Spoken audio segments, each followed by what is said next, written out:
జై శ్రీమన్నారాయణ. సర్వమంగళమాంగళ్యే శివే సర్వార్థసాధికే శరణ్యే త్ర్యంబకే దేవి నారాయణి నమోస్తే.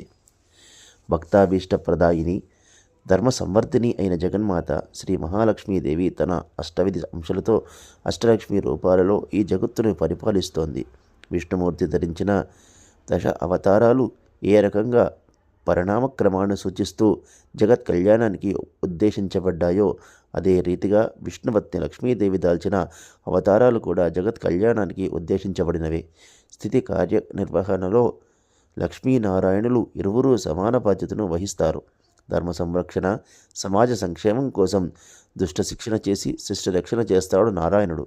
సమాజం అంటే వ్యక్తుల సమూహం కాబట్టి ఆయా వ్యక్తుల సంరక్షణ కోసం, అభివృద్ధి కోసం, ఉన్నతి కోసం లక్ష్మీదేవి అష్టలక్ష్మి రూపధారణ చేసింది.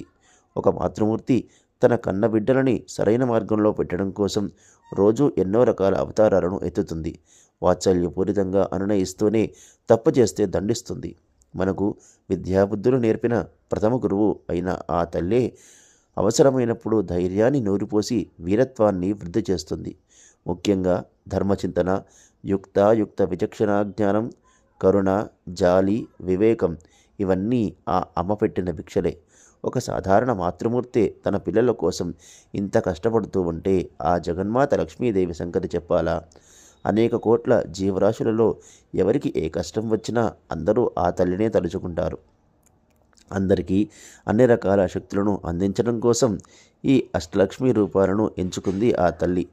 అష్టలక్ష్ములలో ఆదిలక్ష్మి ఆదిశక్తి స్వరూపం, ప్రారంభాన్ని సూచిస్తుంది. ధనలక్ష్మి సంపద మరియు ఐశ్వర్యానికి అధిదేవత.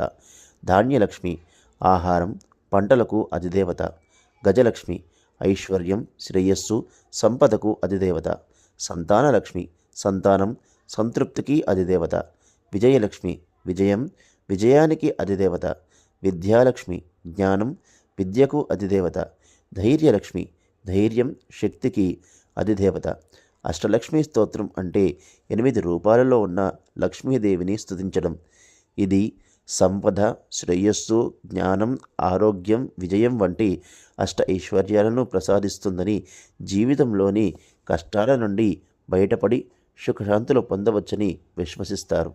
జై శ్రీమన్నారాయణ.